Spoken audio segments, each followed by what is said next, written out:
उसे कितनी बार उसके माँ बाप ने डांटा, लेकिन उसका कोई असर उस पर होता ही नहीं था, जिस कारण से उसके दांत पीले पीले हो जाते हैं। शादी के बाद।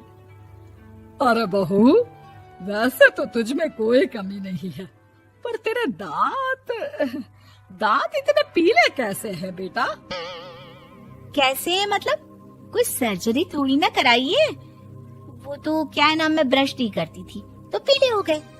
अब क्या करूं? आप कहें तो लाल करवा लूं या फिर काले? यार ये क्या है, क्यों माँ से लड़ रही हो? लड़ रही हूँ? अरे मैं लड़ रही हूँ या ये बोल रही है कि दांत पीले है, पीले। अरे तपस्या थोड़ी ना की है इन्हें पीले करने के लिए। बकायदा ब्रश नहीं किया है 20 साल तक, तब जाकर।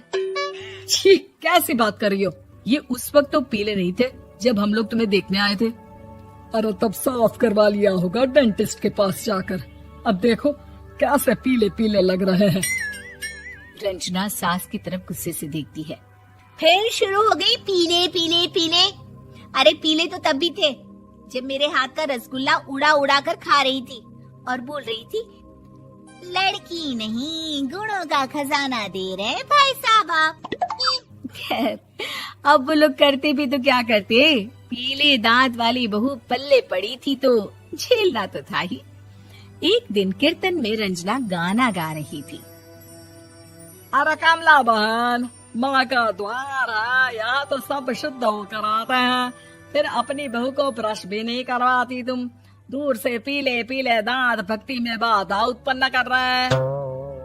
अरे कोई 2 साल के बच्चे थोड़ी ना लेकर आई हूँ मैं बहू बनाकर। अच्छी खासी लड़की है, अरे कैसे करवाऊं ब्रश? ये तो उसे खुद करना चाहिए ना। अब माँ बाप तो इसके जैसे तैसे निपटा दिए, ये नहीं सोचा कि सास कैसे संभालेगी। सास बहू को लेकर घर आ जाती है, लेकिन सोच लेती है कि अब इसे लेकर कहीं नहीं जाएगी। अगले रोज बहू कहती है, अरे क्या हो गया, मंदिर नहीं जाना क्या? कीर्तन का वक्त हो रहा है। मेरी मधुर वाणी से कान्हा जी जागते हैं और सोते हैं। आप तो जानती है ना उनकी भक्ति में कितना मन लगता है मेरा। वो क्या है ना, तबीयत ठीक नहीं लग रही है मेरी, आराम करूंगी मैं। तबीयत ठीक नहीं लग रही? अभी तो मिथुन के गाने पर नाच रही थी आप, और अब बोल रही है कि तबीयत ठीक नहीं लग रही। अरे भक्ति में मन लगा लो सासू माँ, ऊपर जाना है, क्या मुंह दिखाओगी आप? हाँ? सास को बहू की बात पर गुस्सा आ जाता है। मैं क्या मुंह दिखाऊंगी, इसकी चिंता तो ना कर, समझी? अपने मुंह की चिंता कर, जो ये पीले पीले दांत लेकर हर जगह पहुंच जाती है। पता है लोग कितना मजाक बनाते हैं। ना जी ना, मैं नहीं जाना कहीं तेरे साथ। तो ये बात है। कोई ना, मत जाओ, मैं अपने कमरे में ही बैठकर भक्ति कर लूंगी। ऊपर वाला दांत थोड़ी ना देखता है, मन देखता है, भावना देखता है। और अरे बस बस, तू सब कुछ दिखा, बस ये सफेद चमकदार दांत ना दिखाना किसी को, है? जा यहाँ से। बहू को सास की बात का कोई फर्क नहीं पड़ता, वो तो जैसी थी वैसी ही रह जाती है। सुबह नहाकर किचन में खाना बनाना, फिर खाना खाना, कीर्तन भजन करना और सो जाना। एक दिन, माँ जी मैं सहेली के घर जा रही हूँ, शाम को लेट आऊंगी।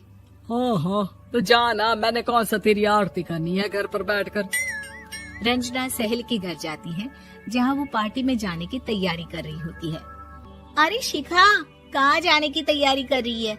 मैं गलत वक्त पर आ गई क्या? अरे नहीं यार, उल्टा सही वक्त पर आ गया। मैंने ये साड़ी और ज्वेलरी निकाली है यार, शाम को इनके ऑफिस की एक पार्टी में जाना है। बताना कैसा लग रहा है ये सब?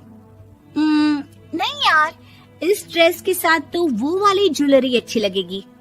हाँ हाँ सही बोल रही है, मैंने ध्यान ही नहीं दिया। वैसे तो हमेशा से मस्त फैशन सेंस रखती है। तो बड़ा जाती होगी ना पति के साथ पार्टी में। रंजना कुछ नहीं बोलती, बस सोचती है कि यार काश ये बात सही हो जाती, पर मैं क्यों नहीं जाती पार्टी में? क्या इन लोगों की कोई पार्टी होती नहीं होगी?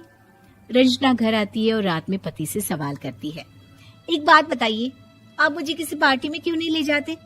क्या आपकी यहाँ ऑफिस में पार्टी नहीं होती? पति बेचारा क्या कहता कि दांत पीले हैं तुम्हारे इसलिए। अरे कोई पार्टी होती नहीं हम लोगों के ऑफिस में, तो कहाँ से लेकर जाऊं? और मार्केट, मॉल, कहीं वीकेंड घूमना, कहीं तो।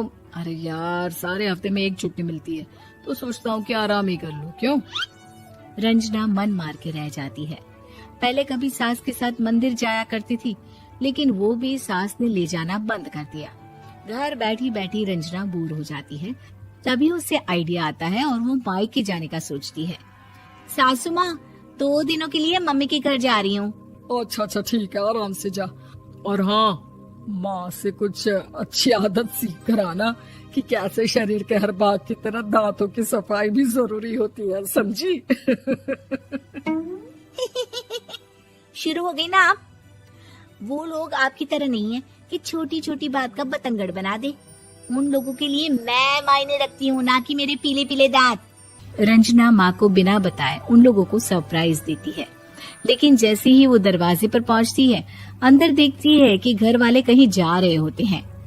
अब माँ, काश रंजना दीदी के दांतों वाली प्रॉब्लम नहीं होती, तो वो भी हम लोगों के साथ चलती ना बुआ जी की बेटी की शादी में। हाँ बेटा, लेकिन अब उसे कौन समझाए कि उसको उसके पीले दांत नहीं दिखते, लेकिन उसके आसपास के लोगों को कितना एम्बैरेसिंग फील कराते हैं।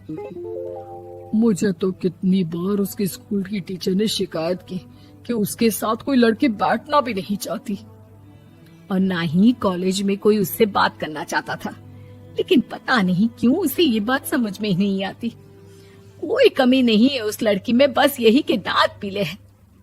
वो तो भला हो जीजा जी और उनकी माँ का, जो दीदी को जैसी है वैसे ही रखा हुआ है। रंजना को अपने घर वालों की बात सुनकर बहुत दुख होता है। वो सोचती है कि वो क्या करे, लेकिन फिर वो सीधा डेंटिस्ट के पास जाती है, अपने दांत चमकाती है और कसम खाती है कि वो रोज ब्रश करेगी। अरे क्या हो गया? तुम तो 2 दिनों के लिए गई थी ना, पर कोई ना, अच्छा है, चलो आ गई तो। रंजना सास के सामने आकर खड़ी हो जाती है और पूरी स्माइल करती है, उसके चमकदार दांतों को दिखाती हुई। हाँ? चले मंदिर। माँ, मुझे माफ कर दीजिए, मैंने आप लोगों को बहुत एम्बैरेसिंग फील करवाया। मैं आज से रोज ब्रश करूंगी।